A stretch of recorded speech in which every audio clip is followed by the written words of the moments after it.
Everyone, welcome to my channel. So यार हम लोग पढ़ रहे थे मॉलिक्यूलर बेसिस ऑफ इनहेरिटेंस, जिसमें हमने आरएनए वर्ल्ड पिछले लेक्चर में सफाइस किया था और हमने उसकी डिटेल्स को कवर किया था।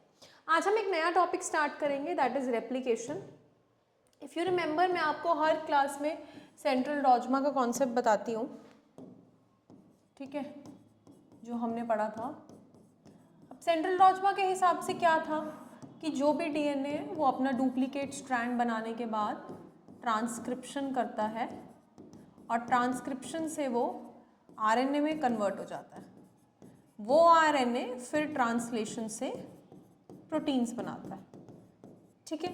लेकिन इस पूरे प्रोसेस में सबसे पहला जो स्टेप होता है वो होता है रेप्लिकेशन। बिफोर इवन ट्रांसक्रिप्शन अकर, सबसे पहले डीएनए अपना एक डुप्लीकेट स्ट्रैंड बनाता है। अगर आप यहाँ देखें, ये स्ट्रैंड ऐसे चलता आ रहा है, तो ये देखिए ये खुला है और खुलने के बाद ये पर्पल वाला इसका नया डुप्लीकेट रेप्लिका बना है, ठीक है। तो ये प्रोसेस, जब डीएनए अपना दूसरा रेप्लिका बनाता है, उस प्रोसेस को हम डीएनए रेप्लिकेशन के नाम से जानते हैं, ठीक है। Sorry. While proposing the double helical structure of DNA, तभी वॉटसन और क्रिक ने, जब उन्होंने ये डबल हेलिक्स मॉडल दिया था डीएनए का, उसी दौरान वॉटसन और क्रिक ने इमीडिएटली ये स्कीम प्रपोज की थी जिसमें डीएनए रेप्लिकेशन के बारे में कोट किया गया था। To quote their original statement, it has not escaped our notice. ये उनकी खुद की स्टेटमेंट थी जो ऑफिशियली बुक्स में पब्लिश्ड है, ठीक है। वो कहते थे it has not escaped our notice, कि उनके नज़र से ये बात हटी नहीं है, that the specific pairing we have postulated immediately, कि जो हम आप लोगों को ये बता रहे हैं कि डीएनए के जो नाइट्रोजन बेसिस हैं वो पेयरिंग करते हैं, जो इमीडिएट स्ट्रैंड्स बनते वक्त एक दूसरे के साथ आके कॉम्प्लीमेंटरीली चिपकते जाते हैं, suggests a possible कॉपिंग mechanism for the genetic material.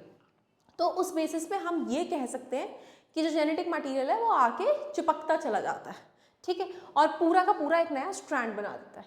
तो उसे हम नाम देते हैं डीएनए कॉपिंग, ठीक है। तो बेसिकली डीएनए रेप्लिकेशन ही क्या है? डीएनए कॉपिंग, जो हम अपनी पुरानी क्लासेस में भी पढ़ते आए हैं। 10th में भी डीएनए कॉपिंग के बारे में कुछ फैक्ट्स दिए हुए थे, ठीक है।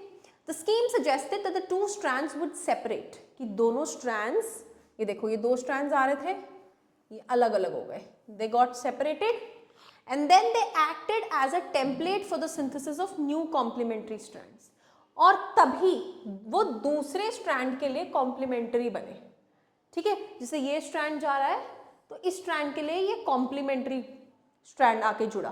तो टेम्पलेट कौन था? मतलब किसके रेफरेंस से ये बेसिस आके जुड़े?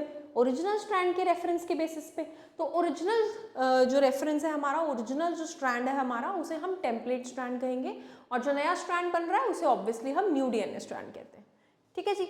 After the completion of replication, जब ये पूरा रेप्लिकेशन पूरा हो जाता है, दो ऐसे स्ट्रैंड्स बन गए हैं, तो each DNA molecule would have one parental. अब ये एक अलग बन गया, ये एक अलग बन गया, ठीक है।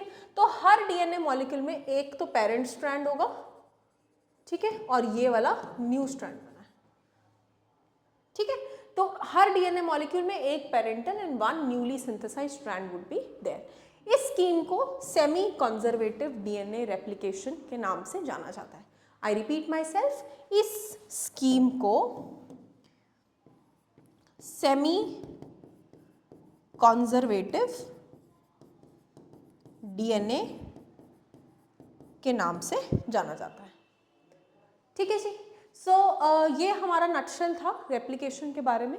अब इसी रेप्लिकेशन को प्रूव करने के लिए कुछ एक्सपेरिमेंटल प्रूफ्स दिए गए हैं इस बुक में, एंड साइंटिस्ट ने ऑब्वियसली स्टडी किया, रेप्लिकेशन को श्योर एंड कंफर्म किया गया, तभी ये बुक्स में पब्लिश होके आया और हम श्योर हो गए कि हमारा डीएनए ऐसा कुछ प्रोसेस करता है, ठीक है।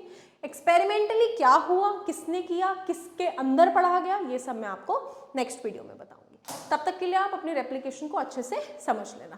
Thank you so much for watching my lecture and do read your NCERT along. Thank you.